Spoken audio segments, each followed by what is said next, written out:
This is the Lone Crater YouTube. We hope this video helps. In this video, I will explain how to fix Roblox not fully loading. First, let's confirm your internet connection is stable and fast enough, as a weak signal often causes loading problems. You should also restart your router and modem, waiting about 30 seconds before powering them back on. Additionally, check if your computer or mobile device meets Roblox's minimum system requirements for smooth gameplay. These simple checks can resolve many common issues before deeper troubleshooting.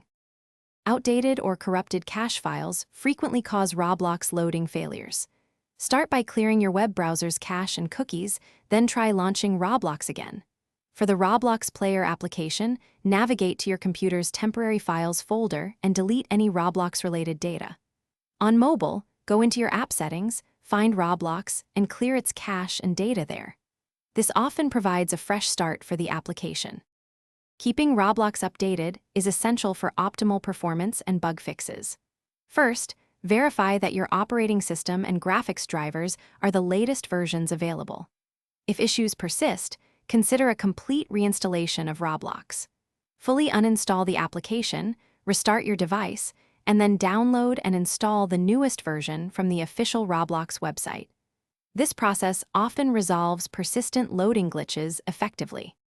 Sometimes, your computer's firewall or antivirus software might be preventing Roblox from loading. Temporarily disable these security programs and then attempt to launch Roblox. If it loads, you've found the culprit. The solution is to add Roblox and its associated executables to your firewall and antivirus exception lists.